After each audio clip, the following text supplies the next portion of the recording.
Bonjour à toutes et à tous, aujourd'hui nous allons déballer ensemble le nouveau caisson de chez Printerbox pour la Prusa, donc le Prusa Box 2. Donc c'est une vidéo sponsorisée, pas entièrement en fait, ils m'ont fait un tarif sur le caisson parce que j'avais envie de le voir et donc voilà, je leur ai proposé et ils ont accepté comme d'habitude parce qu'ils sont super cool. Donc déjà je les en remercie. Je n'étais pas vraiment parti à mettre ma MK 3.5 en caisson, outre parce que j'avais déjà un caisson Ikea. Et en fait, comme celui-ci est sorti quasiment au même moment, je me suis dit, allez, j'ai envie de le tester. J'avais envie de voir la différence. Je ne m'attends pas à grande différence, à part un petit peu de visuel. Pourquoi? Parce que je pense qu'il est compliqué de faire mieux que le caisson qu'ils ont fait avant. Ça me paraît un peu compliqué, parce qu'il est vraiment très optimum. Donc on va voir, hein, on va voir. Peut-être que j'aurai une bonne surprise. Mais je sais d'avance qu'il va être super. Je ne m'attends pas à une grosse différence fondamentale par rapport au Prusa Box 1. Donc allez, on déballe.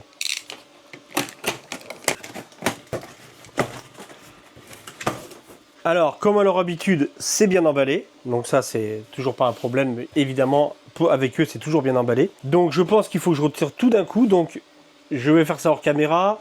Je retire tout et je reviens vers vous quand j'ai posé ça sur la table. Alors voilà, donc en fait on a juste à retirer ça du carton, se débarrasser du carton. Donc on va enlever les 4 coins en mousse.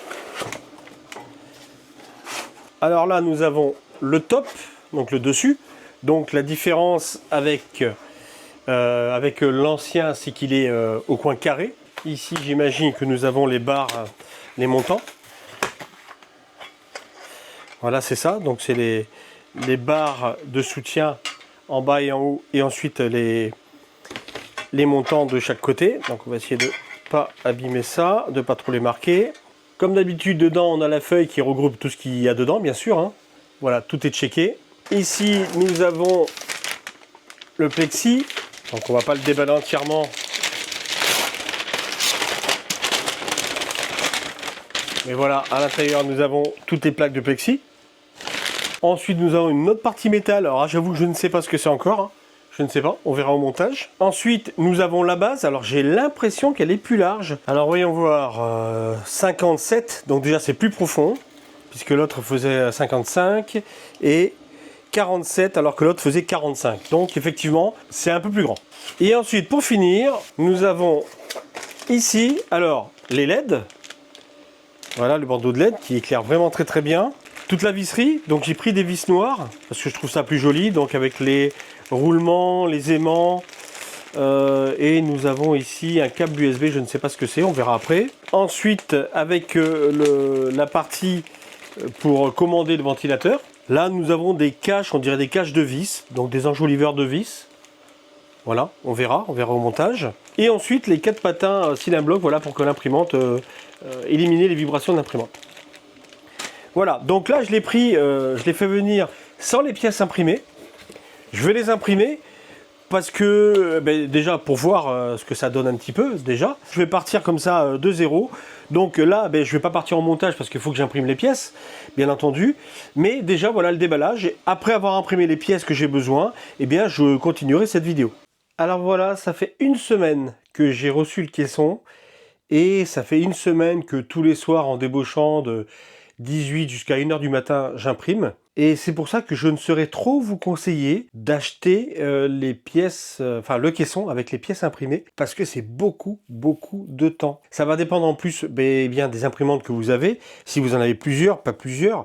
Moi, pour ma part, j'ai imprimé avec la Prusa XL, la MK4 et la Bamboo. Donc 3 imprimantes. Mais pour autant, c'est assez long à imprimer. Si vous avez qu'une seule imprimante, imaginez le temps qu'il va vous falloir pour imprimer tout ça. J'ai essayé de garder de la qualité. En même temps, ça m'a permis de tester la mise à jour MK4S. Mais malgré tout, c'est assez long. Et il faut vraiment prendre ça en considération. C'est le temps d'impression. Alors après, si on a le temps, c'est très bien. On peut imprimer soi-même. Mais là, moi, pour avoir reçu le premier caisson avec les pièces imprimées, même si j'en ai imprimé certaines, pour avoir reçu le spool tank avec les pièces imprimées, et donc là, sans les pièces imprimées, je vois vraiment la différence du temps. Le premier caisson, en un week-end, je l'avais monté, il était, voilà, c'était prêt. Là, vous voyez, ça fait une semaine, et vous voyez, il est toujours au même stade que quand je vous ai laissé la dernière vidéo. En plus, il y a certaines pièces que je n'ai pas encore imprimées, notamment la façade, qui va être assez longue, parce qu'assez imposante. Là, je suis parti sur une façade modulaire, je crois que ça s'appelle, parce que j'ai envie d'essayer autre chose par rapport à ce que j'avais pris sur la première. Voilà, juste histoire de changer. Ensuite, j'ai envie d'inclure l'écran pour le Raspberry, parce que le 5 pouces, donc écran 5 pouces pour le Raspberry, parce que la 3.5, je vais la mettre sur Octoprint. Vous me direz, quel intérêt de la mettre sur Octoprint? Le seul, unique intérêt, c'est la caméra. Parce que pour le moment, Prusa n'a pas amélioré son système de caméra, de surveillance. Or, ce que propose Prusa, c'est de l'Adobe, il ne faut pas se mentir, par rapport à ce que d'autres proposent, et sans parler que de Bamboo, parce qu'il n'y a pas que Bamboo, mais rien que ce que propose Creality avec le Sonic Pad, eh bien c'est 100 fois mieux. Donc du coup je vais partir sur un Raspberry, une caméra USB toute simple, basique, et un écran tactile. Je veux l'inclure dedans, et je sais que c'est possible, donc je suis encore en train de voir un petit peu exactement les pièces qu'il me faut pour faire ça. Donc là je vais commencer le montage, et puis comme d'habitude je m'arrête si j'ai besoin de vous montrer quelque chose, ou alors eh bien on arrivera sûrement à la fin du bas, à la fin du haut, etc. Mais je pense que ça devrait se passer sans encombre. Donc à plus tard. Petit conseil, vous voyez, cette poche de vis, maintenant elle est bien réduite, parce que je l'ai bien utilisée. Donc cette poche de... c'est pas des vis, pardon, c'est des petits écrous. Voilà. C'est un nom, mais je ne me rappelle plus du nom, c'est pas grave, les petits écrous carrés.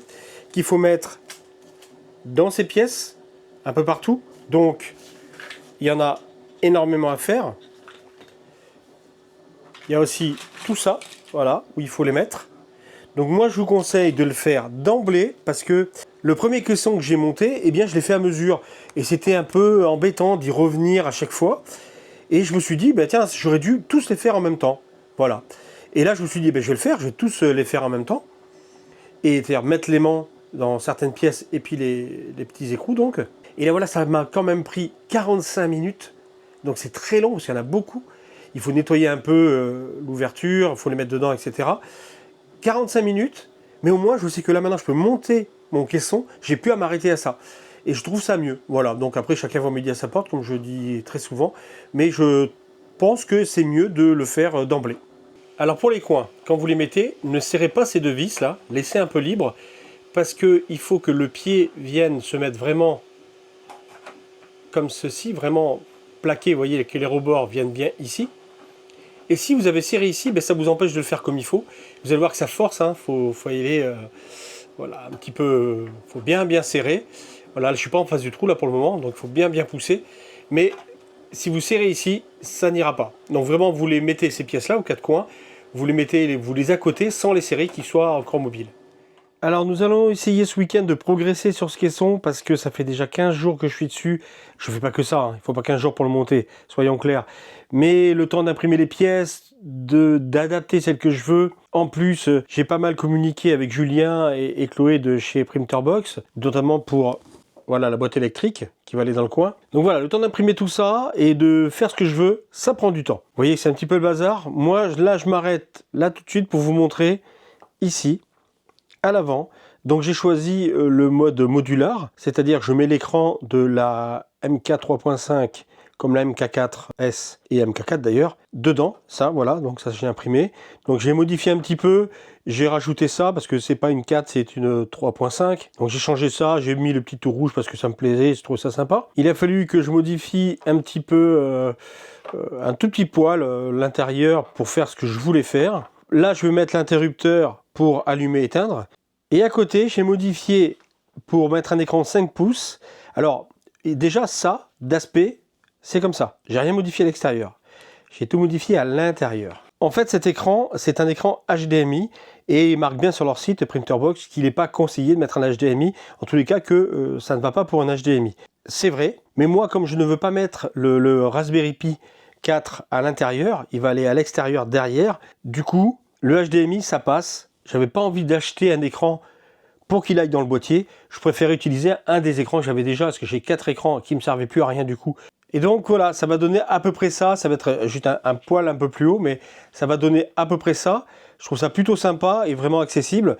Bon, j'ai dû acheter un câble HDMI coudé comme ça exprès, sinon ça passait pas. Donc fil souple et coudé. Les fils vont courir derrière le cache, sur le côté, donc pour sortir par la boîte électrique qui sera là-bas derrière, et le Raspberry sera juste derrière. Donc sur le côté, j'ai rajouté le petit USB en orange, je trouve ça plus sympa. Alors voilà ce que ça donne une fois fixé. Donc vous voyez, ça fait quand même un bloc. Il me reste plus qu'à mettre l'interrupteur. Et c'est bien fixé. Là, les câbles ne gênent pas. Le câble HDMI, le câble USB pour le tactile. Tout ça, ça va au Raspberry. Plutôt pas mal, ça me plaît bien. Au passage, j'ai dû modifier également la pièce ici. Donc voilà la pièce originale. J'ai enlevé ces deux barres en fait. Je ne veux pas mettre de ventilateur. Donc j'ai enlevé ces barres pour que la prise USB ici puisse passer. Alors ça y est, j'ai bien avancé sur le caisson, sur la partie électronique électrique. Évidemment, c'est parce que je le veux, parce que vous, si vous vouliez juste mettre le ventilateur du caisson et les LED, eh bien, il y a deux branchements à faire et il n'y a pas besoin de tout ça. Moi, c'est vraiment parce que je veux mettre mon module domotique. Celui-ci, il est fait pour connecter les deux ventilateurs, donc celui du boîtier ANSI et celui du caisson. Ça permet de faire varier la ventilation et également les LED, de faire varier les LED et surtout de pouvoir le connecter, déconnecter à distance. Voilà, ça c'est lié à ma domotique, ma domotique Fibaro. Ce module que vous voyez là au fond, lui, il est uniquement pour la sonde de température. J'en mets pas d'autres, je pourrais en mettre jusqu'à 3. Là, j'avoue que j'ai pas envie, ça m'intéresse pas puisqu'il y a déjà une sonde de température avec le caisson qui est là pour le moment, mais que je vais mettre ailleurs bien entendu. Et donc c'est pour la sonde de température qui est à l'intérieur du boîtier ANSI, ce qui permet que plus la température monte, plus le ventilateur tourne vite, et moins, eh bien, il chauffe, évidemment, moins ça chauffe dedans, moins il tourne vite. Voilà, c'est pour réguler automatiquement le ventilateur du boîtier ANSI. Donc le boîtier de la carte mère. Ici, bon, ça fait un peu foutoir, mais en fait, bon, c'est vraiment bien rangé. Et l'avantage, c'est que de toute façon, il suffit de mettre le capot, voilà, bon, je le mettrai comme il faut tout à l'heure, le capot, et c'est réglé, et c'est fini, c'est propre, on voit plus. Et c'est ça que j'adore sur ces boîtiers, c'est que vraiment on peut cacher toute la partie électronique, et tout ce qu'on veut, en fait, soit il n'y a rien, soit il y a tout ce qu'on veut, mais on peut le cacher. Et un gros avantage par rapport au caisson 1, donc le Prusabox 1 de chez Printerbox, l'avantage c'est qu'on a beaucoup plus de place ici, vraiment. Vraiment, là, on a au moins 2 fois la place dans cette boîte que dans l'autre. Alors l'autre, j'ai pu tout faire entrer, mais c'est bien tassé. C'est quand même bien aéré. Et en plus, tout est bien aéré. Il y a une entrée d'air ici. L'alimentation est super bien aérée. Et c'est aussi le deuxième point qui est mieux que le caisson 1. C'est que l'alimentation a beaucoup plus d'ouverture, beaucoup plus d'entrée d'air. Donc il y en a une ici, il y a un trou direct qui va à l'alimentation. Il y a un capot métallique, ça donc c'est pas la lime, c'est un capot métallique qui se met par-dessus l'alimentation. Je vais vous le défaire. Donc ce capot s'enlève. Et là vous avez l'alimentation. Vous voyez, donc l'alimentation ici, c'est une entrée d'air, on voit directement, on voit le jour ici, voilà, par ici. Ici, vous avez une grille, c'est ventilé, hop là, par en dessous. Voilà. L'alimentation donc donne tout le dessous. Elle est vraiment bien, hop, ici, elle est bien aérée, elle est complètement, c'est l'alimentation qu'on voit. Et de ce côté, pareil, ici, c'est le vide en dessous. Vous voyez, il y a une grille de ventilation. Donc là, ben, c'est sur une mousse, c'est pour ça que on ne voit pas, évidemment. Là, je l'ai mis sur une mousse pour pas abîmer mon bureau. Mais en attendant, c'est vraiment, l'alimentation est beaucoup plus ventilée que dans le caisson 1. C'est vrai que j'ai remarqué que l'alimentation a tendance à être un petit peu chaude, elle chauffe un petit peu.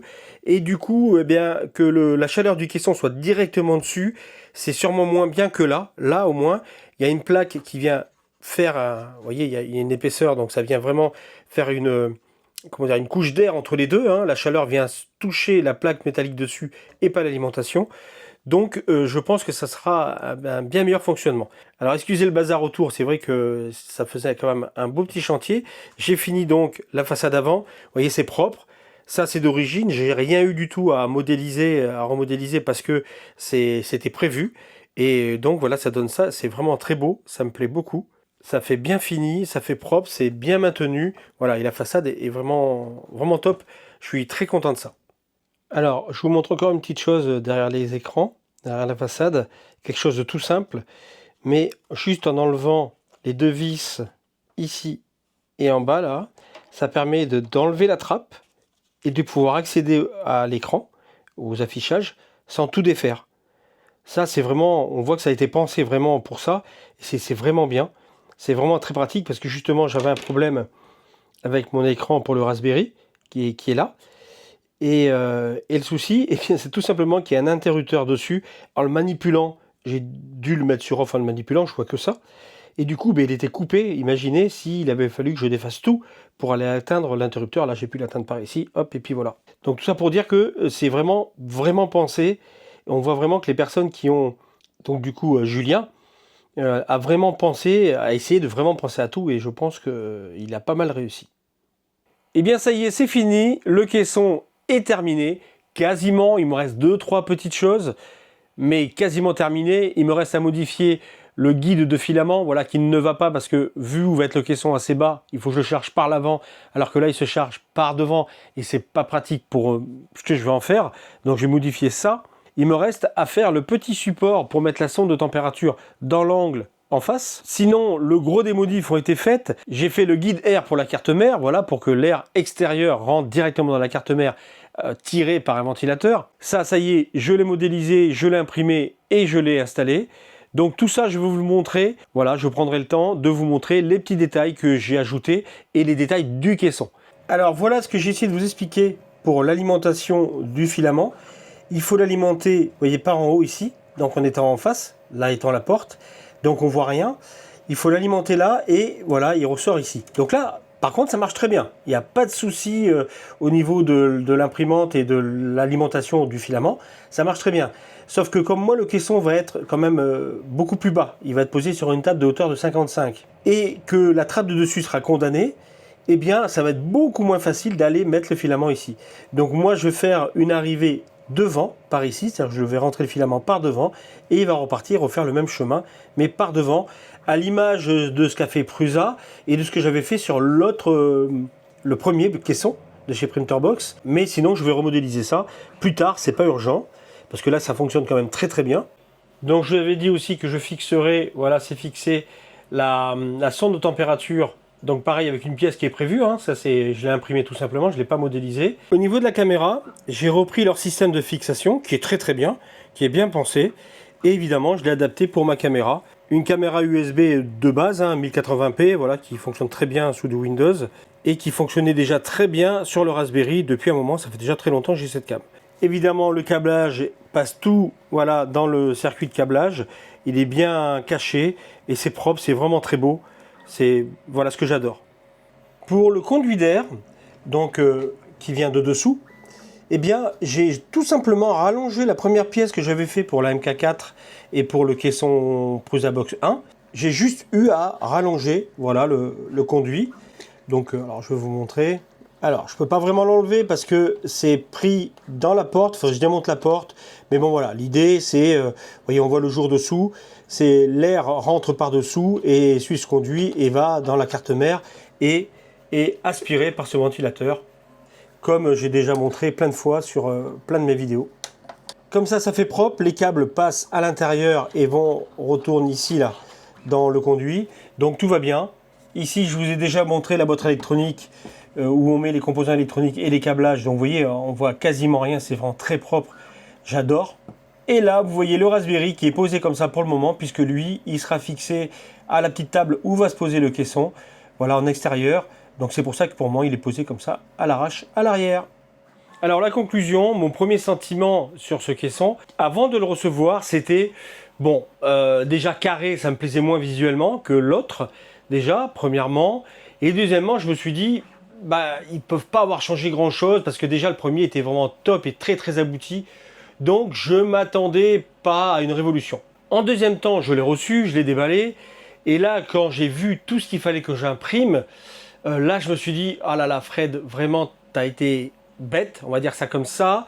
Tu aurais dû prendre les pièces imprimées. Parce que même quand on a 3 imprimantes et plus comme moi, c'est quand même beaucoup de temps. Et j'imagine une personne qui a juste l'imprimante, eh bien c'est énormément de temps. Donc ça c'était mon deuxième sentiment. Mais par contre, comme d'habitude, quand je les déballais, ils soignent vraiment leur emballage. Et puis ensuite, eh bien j'ai commencé à charger dans leur base de données. Et là c'est pareil, c'est un peu une tannée. Parce qu'ils en ont tellement, leur base est tellement énorme, on a tellement de choix qu'on y passe énormément de temps.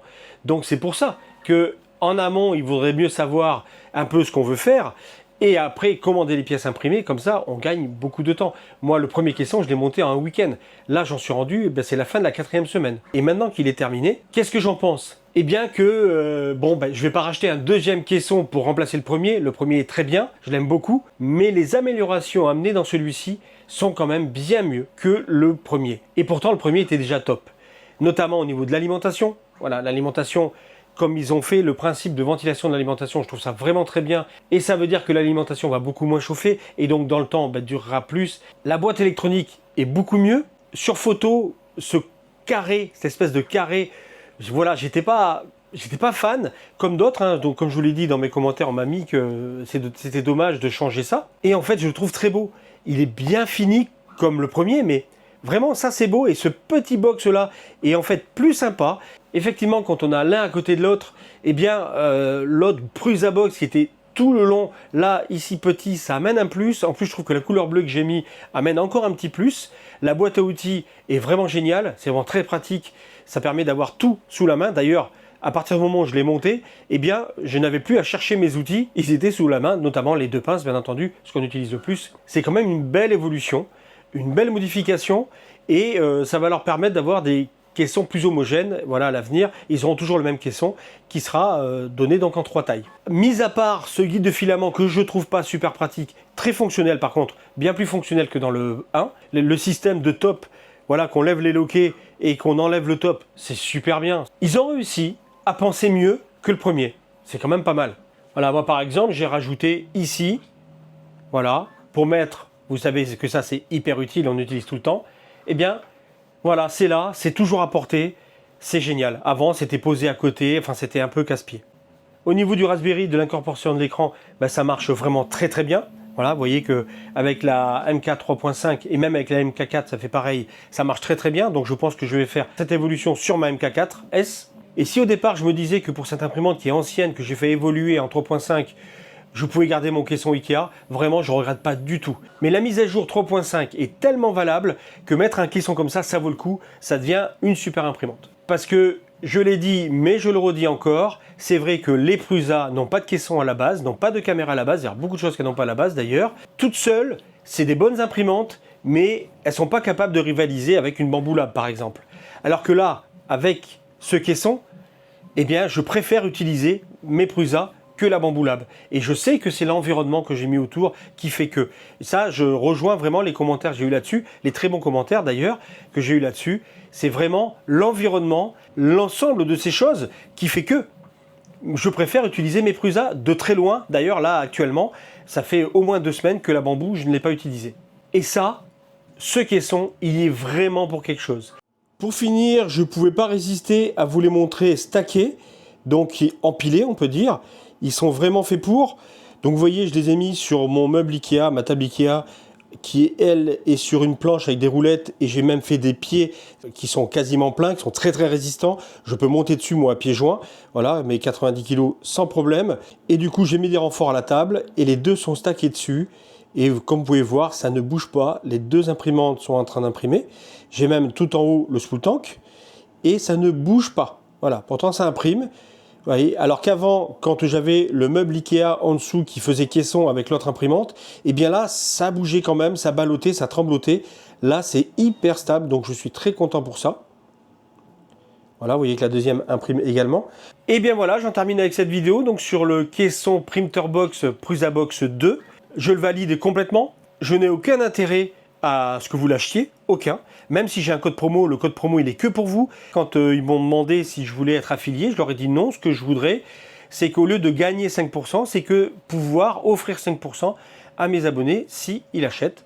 Donc ils ont dit ok, donc moi je ne gagne rien du tout. Là j'ai gagné 50% sur le matériel, pas sur les frais d'envoi, etc. Que sur le matériel. Vous voyez, je suis complètement transparent. Et donc aucune obligation, et tout ce que je vous dis sur ce caisson, c'est que je le pense. Donc vous avez dans la description un code 5%, utilisez-les, c'est toujours ça de gagner. Donc la vidéo se termine là-dessus, c'est un super caisson, merci d'avoir visionné cette vidéo. Comme d'habitude, si vous avez aimé, mettez un like, partagez, abonnez-vous, ça fait plaisir, et activez la cloche, vous serez averti de la prochaine vidéo. Merci à vous, à bientôt.